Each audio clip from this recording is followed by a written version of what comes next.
Hey, indie filmmakers, I'm Nick Bodmer. I'm Griffin Hammond, and today the story of the Swiss tourist who crashed his drone near Times Square, and why the judge in this case refused to let me film in the courtroom.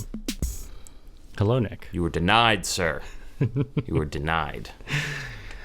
I think this is the You first... were in a courtroom, is that right? This is for real? Yeah. You're not just telling me a made-up story? Yeah, so I live near all the courts in New York. Like, it's a 5-minute walk for me to go down.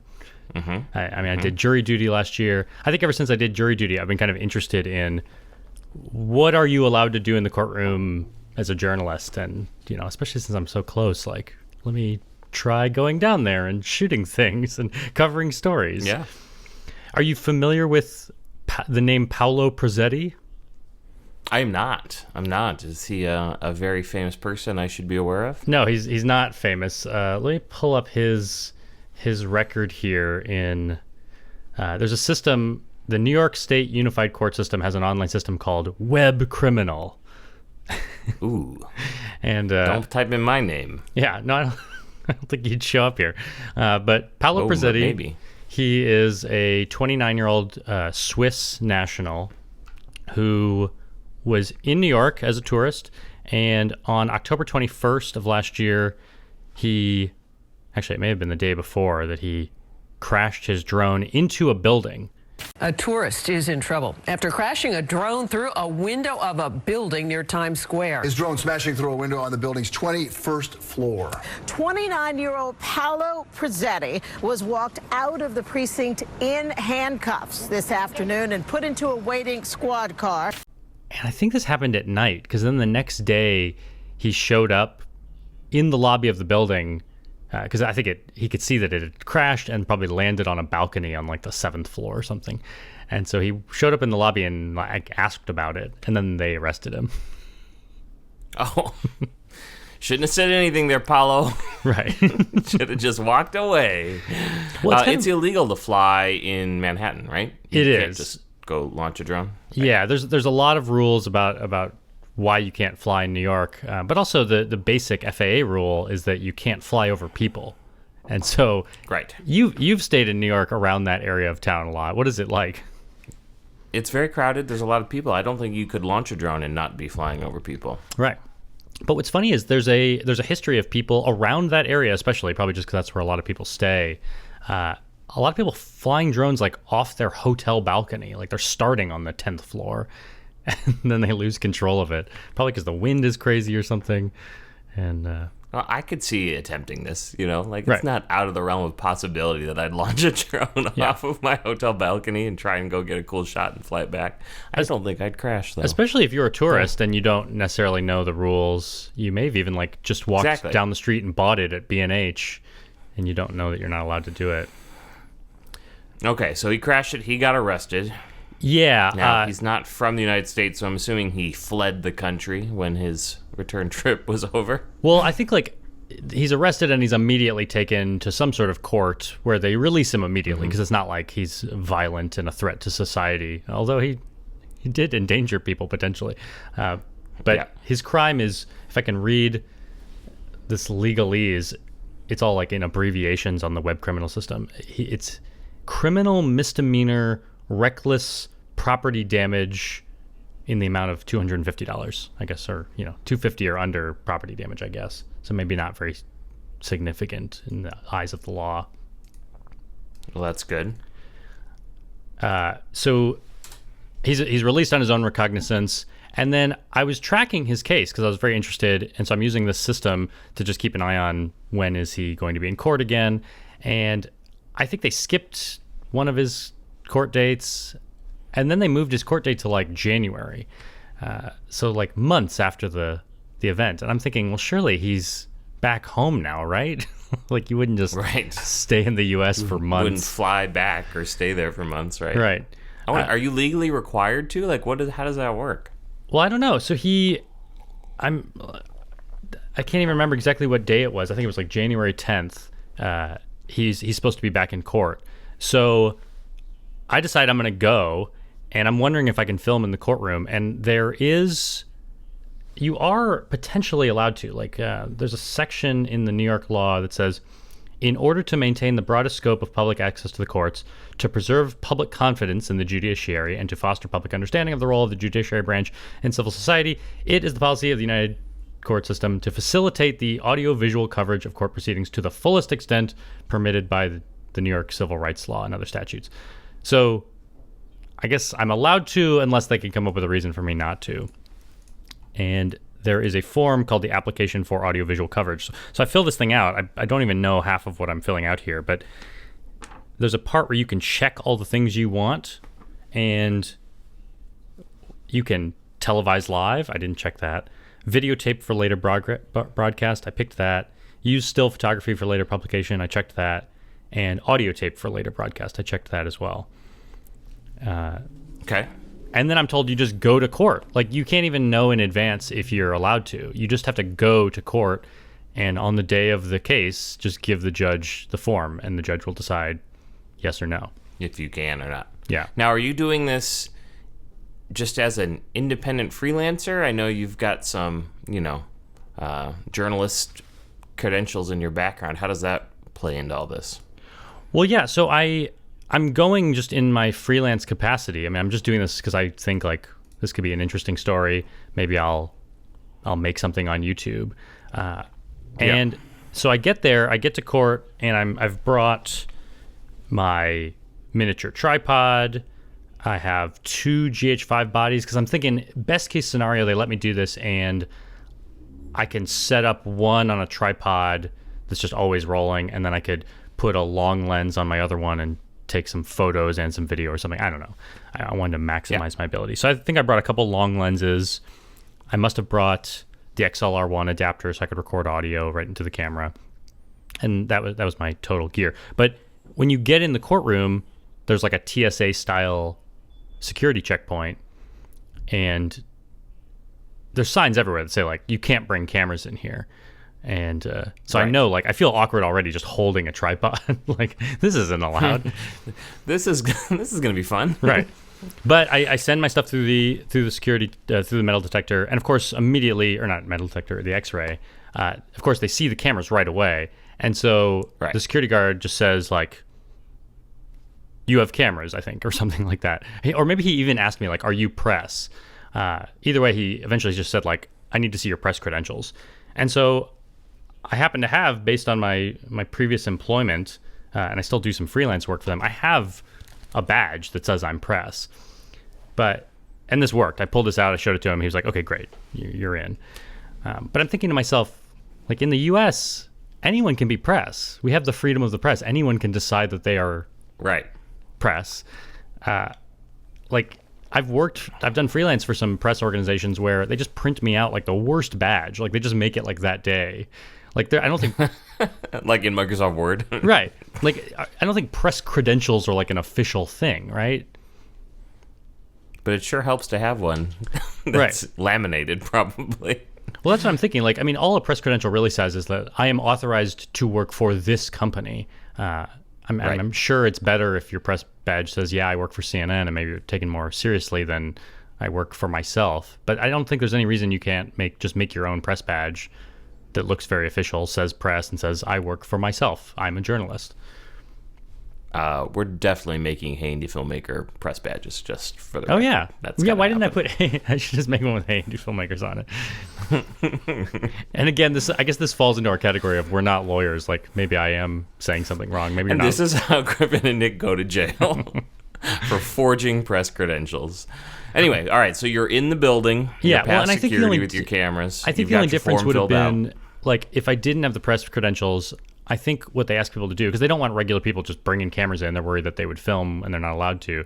I think had I not had that, they would have asked me to go right to the information desk and like check my camera in and leave it there until I left. Right. And maybe that would have been my second point of maybe that at that point I could have said, hey, I'm actually here. I've filled out the application. I need to go to the courtroom and ask permission. And maybe they even would have said like, well, go ask permission, and then if you get it, you can come back and get your camera. But I think having a credential just eased me through that. So I go upstairs to room 400, and right away, this guy standing outside the courtroom, I'm there 10 minutes before the court opens for the day. there's a bunch of people waiting to get in, and this guy asks me, "Are you Michael?" And I'm like, "No, Who's Michael?" And I am not Michael. He was like, "Are you my attorney?" I was like, "No," because I've showed up. I was trying to dress kind of nice. I'm actually wearing right now what I wore to court that day. I'm wearing like a blue suit. I guess I looked nice enough to be his lawyer. Now, this is not the powder blue suit you wore to prom, right? No. Okay. No. This is a classy dark blue suit. We need to throw a picture up of the prom photo, please. Thank you. Yeah. Continue. All right. So you're not a lawyer. You're not Michael. Right. Got it. But I go inside, and this is it's called the Part B courtroom. It's a huge courtroom, and they're going to see like 100 cases that day. They're all like quick cases. And so I go in, and giant ceilings in this place, and there's a court clerk near, like, there's like the bar, like that literal thing that separates the audience. And at the bar is the court clerk, who's like a police officer. He has a bulletproof vest on, but he's there to receive my request. And so I go up and I ask him about this thing. I show him the form, and he's asking like who the defendant is. I was like, it's Paolo Prosetti, and he goes, "Is that the drone guy?" So he knew. Yeah. And then he said, "We'll ask the judge and see what she says." And then as I'm like turning around to leave, he says, "This is the guy that flew a drone into a building or something." So yeah, he knew the case. That was at 9:20 a.m. And then at 9:37 a.m., he called me back up and handed me my form and says, "It's been denied." Oh, yeah. Just like that. Here, I can show you the form. It just says denied at the bottom. No explanation.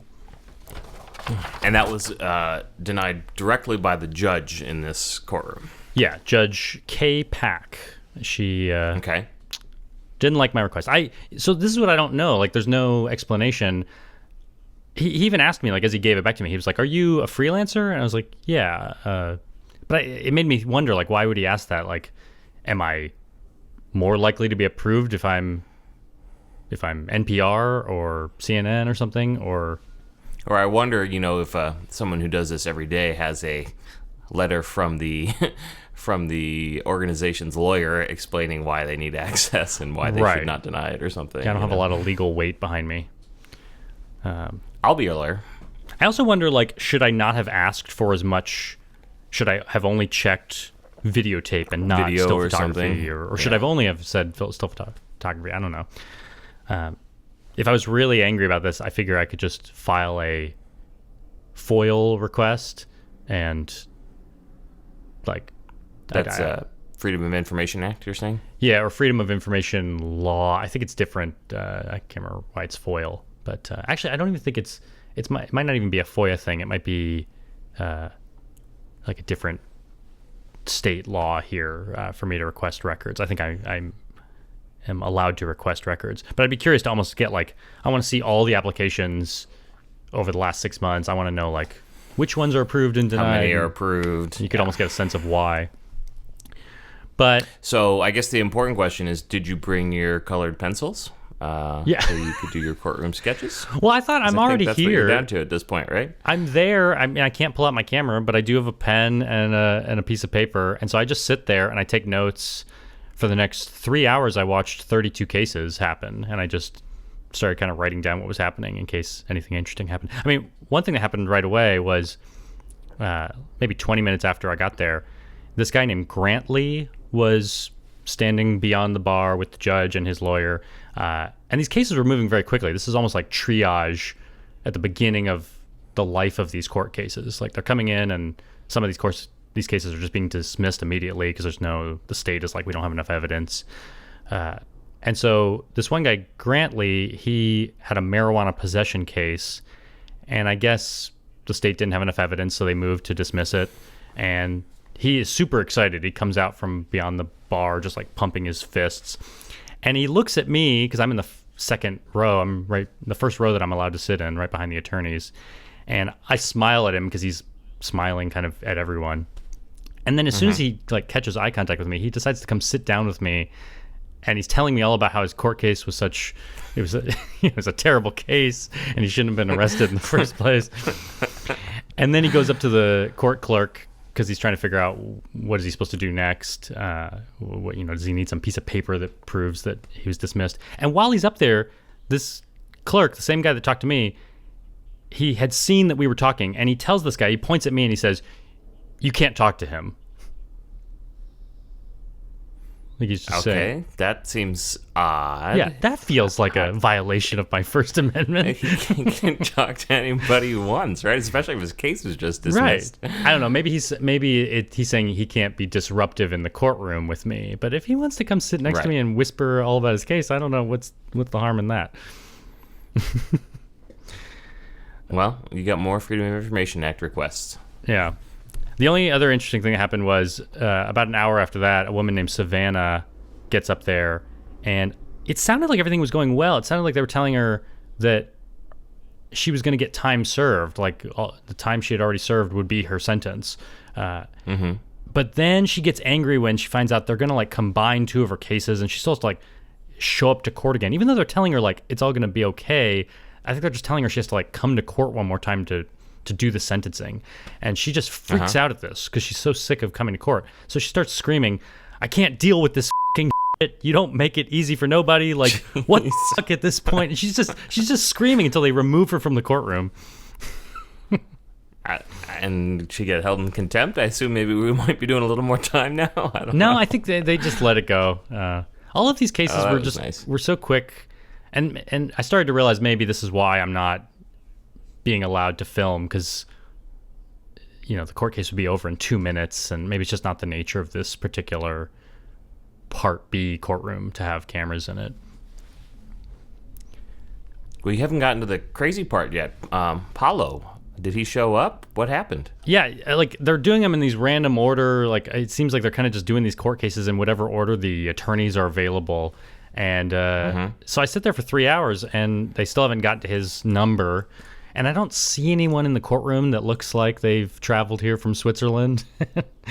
And so eventually after 3 hours, I give up and I go home. And later in the day, his case is updated in the system. And it just says, yeah, he didn't show up, and there's now a warrant out for him. Interesting. So you spent a lot of time and did not really get anything you were looking for. Yeah, but I guess I learned a little bit about like how the court system works. But it's also like opaque. Yeah. It's not very clear what's going on. And I almost felt like I had to show up just to even know what these things mean. Like if I look at his court case, all it says on the day that I was there on January 10th, it just says warrant stayed as like what happened to him, which I think that just means there's a warrant out for him.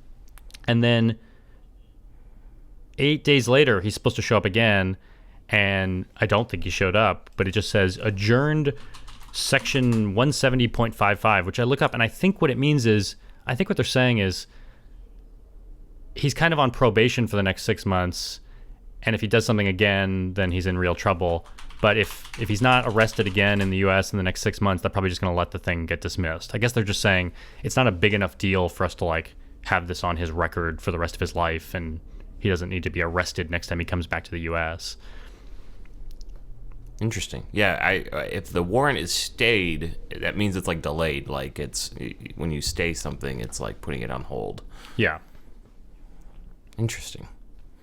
Well, you should try and get in touch with Mr. Pollow and get his side of the story. Well, yeah, actually, that was the first thing I did when I noticed him in the criminal system. A day after his arrest, I think I emailed his legal aid, is the I think pro bono legal organization that was defending him, and so I emailed them, and I emailed the assistant district attorney who's going to be prosecuting him, and I just asked them both. I said I'd love to hear his side of the story, and for the assistant district attorney, I said I'd love to know more about what you're doing to protect New Yorkers from drone crashes.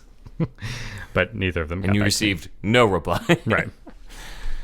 I mean, that's why I'm interested in this, because it's just kind of like it doesn't happen a lot, and it's kind of murky legal precedent. Like, what happens to you if you crash?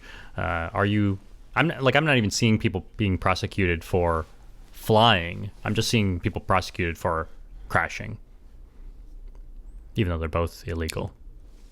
This sounds like it could be your first narrative film Right. that you make. It's the story of Paolo Prosetti. Well, and it looks like he may get interesting. away with it from the state. I don't know if they're going to ask anything of him. But if the FAA can get a hold of him, I do see that the FAA usually fines people after crashes, and it could be as high as like $2,200 for this. Wow. That's crazy. It's Yeah. crazy. Don't crash your drone. Yeah, don't That's the fly your lesson. drone. Don't take off in Manhattan, in the middle of Manhattan. And smash into a building. I actually think in the next week or so, I'm going to make a video that is why you can't fly in New York, like kind of a roundup of all the laws that make it impossible to fly here. I can fly where I am. Yeah. Aha. Come to Nevada. Should we talk about our generous sponsor for this episode? We should. So, Hey New Filmmakers is brought to you by Squarespace. Bring your stories to life with Squarespace, the easiest way to create an exceptional website, blog, portfolio, or online store.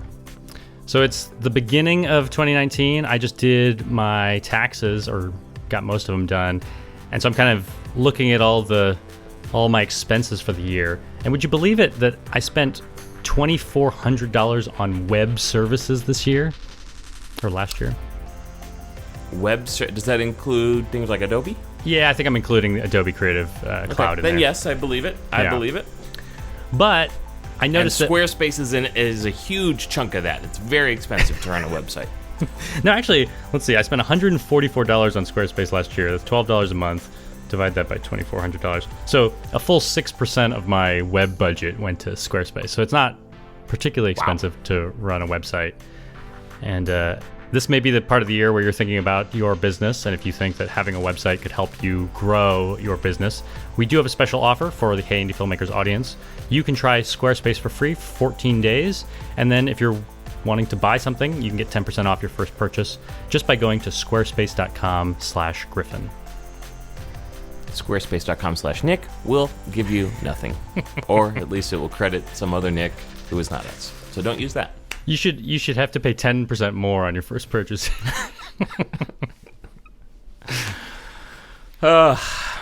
Griffin, I did a thing. What did you do? I'm reaching. I bought a camera, Ooh. and it's much bigger than my old camera. Your old camera I is bought Your old camera's the the Panasonic G85? G85 Micro Four Thirds, which I've been shooting on forever, but wanted to try a little full frame action. I got the Sony A7 III, which is kind of exciting.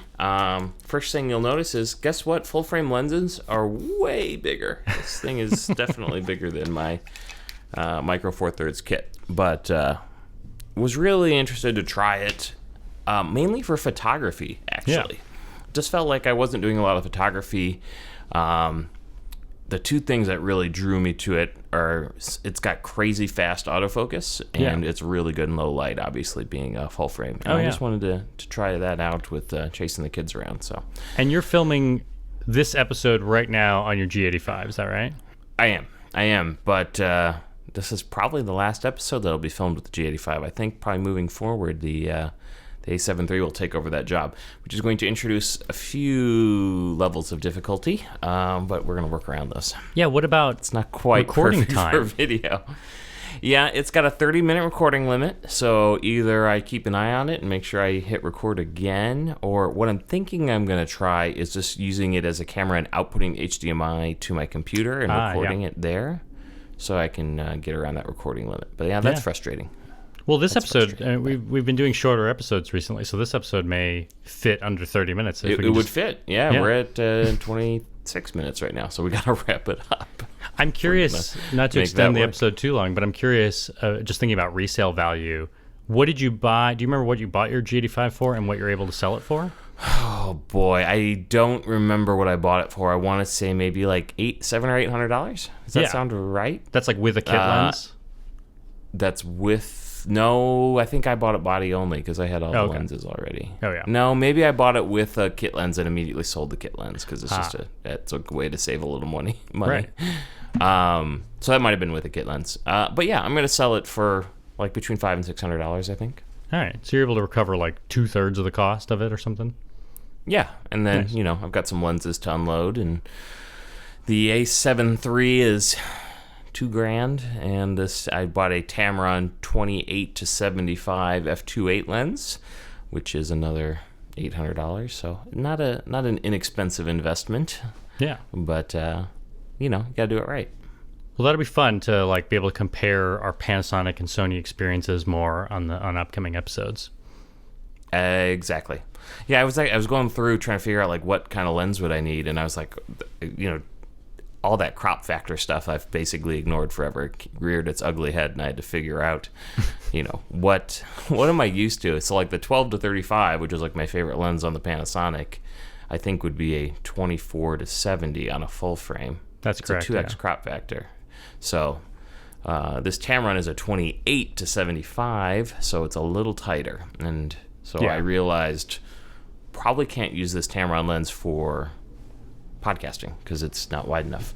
So I bought a 24 millimeter prime. Oh, nice. inexpensive Yeah, one that'll be that I think perfect for hopefully podcasting. Yeah, that will hopefully work. So Yeah. that's the game plan. So more to come, but I'm learning about the new Lightroom CC for raw editing. I'm doing it on my iPad, which I think is really cool. I love the new, kind of Adobe way where you can import on your Mac and then everything shows up on your iPad. You can do all your editing there, and then it all syncs back to the Mac. So Yeah. kind of learning about that workflow, and that's what I I'm know playing not with. everyone loves the new Lightroom CC, but I don't think I've used Lightroom Classic, but it wasn't like a big part of my workflow before, and so now I'm actually a pretty big user of Lightroom CC. I like it. I've tried using Lightroom in the past over the years, and it was always just a touch too complicated for like the level. I'm not a professional photographer doing real Right. shoots all the time. I think if I were, that's what I would get into. But for family shooting and whatever little random stuff I do, it's just a bit too heavy. So I've been using Apple Photos, which actually works pretty well, but it doesn't quite have all the features I want. So CC seems to be that kind of perfect in the middle between Apple Photos level of complexity and Lightroom Classics level. So Right. I like that. And I definitely like being able to sit on my couch and do the edits Yeah. with my iPad. Otherwise, I just never edit photos. So far, I so kind of good. just like that all my photos are available all the time, that I can be out in the world somewhere and someone says, hey, how was your vacation? And I can pull out my iPhone and I have my entire catalog of photos right there. And I can even export one to like post on Instagram or something. Yep, it's cool. Yeah. This was not an ad for Lightroom CC. They do not sponsor the podcast. But it is handy. Yeah. And I got 3 months of it free, I think, when I bought this camera from B&H. So that worked cool. out, too. Yeah. Yeah, so I'm on like the 1 terabyte plan, free for 3 months or something. So I actually don't know what it's going to cost me when that's over, but I think it's like $10 or $20 a month, maybe. Well, that's the big downside. If I could figure out a way to use Lightroom CC, but have it store all my photos on my personal network attached storage and access it that way, that'd be great. But you have to pay Adobe for the storage space. Right. That's why I think like my catalog of record for my photos will still be Apple Photos, and Yeah. Lightroom will kind of just be like my workspace. So I don't think I'll need the huge storage plan, because once I export and put things into Photos, I can delete them out of Lightroom. Right. That's my idea. But Yeah. hey, if anybody has tips on workflow when you want to really use raw shooting and an iPad, I would love to hear it. Well, before we You've go, got some exciting announcements, right? yeah, I just want to mention. I think this will be a big week for me. Well, if you've been following my social media, you know that on Monday, Indie Mogul announced that they're back, and I'm going to be on the channel. Congratulations. Welcome back to where it Thank all you. started. Yeah. And so this Friday, in 2 days, is the premiere of my show, Cheap Thing versus Expensive Thing, which you may remember. Isn't this a show you've done before? Yes, that's what I was just going to say. I've heard of this before, Yeah, I think. this was something I kind of created on my personal channel almost as a test a few years ago.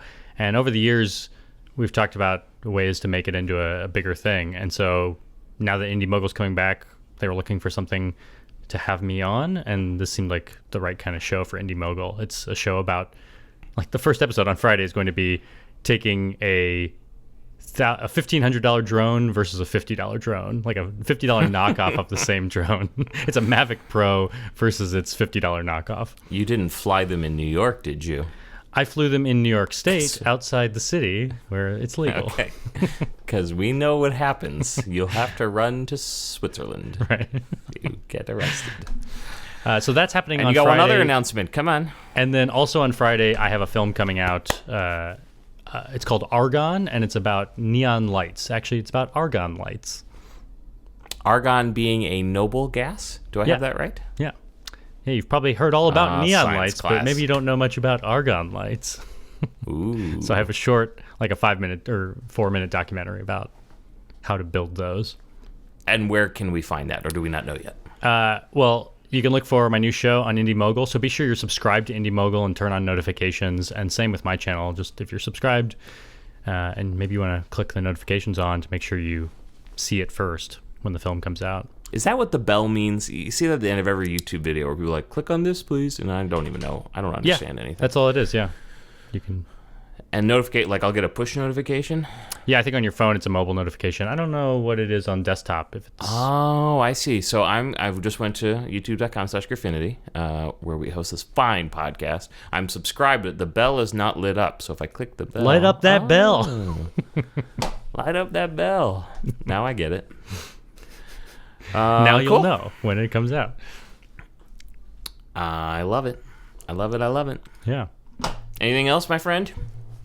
No, that's all for this week. Hey, we met your baby on the last episode where I was replaced by Kat. Right.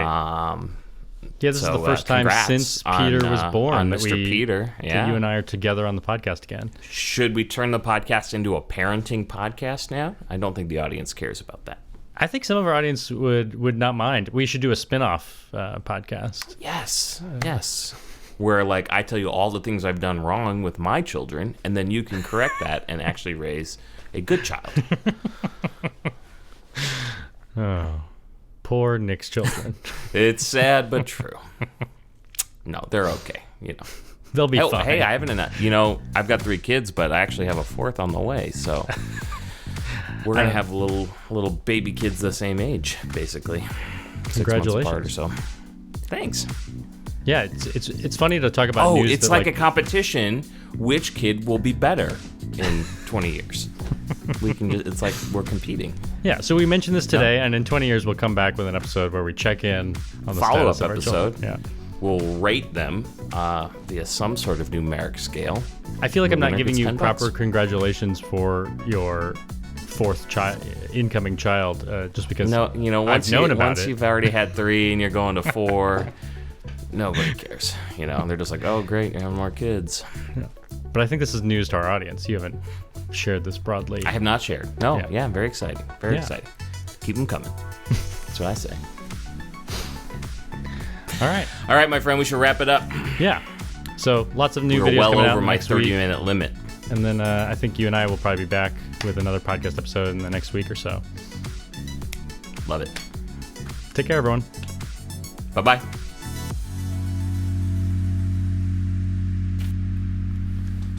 Okay. And scene. Wow, my shot is overblown. It got bright outside.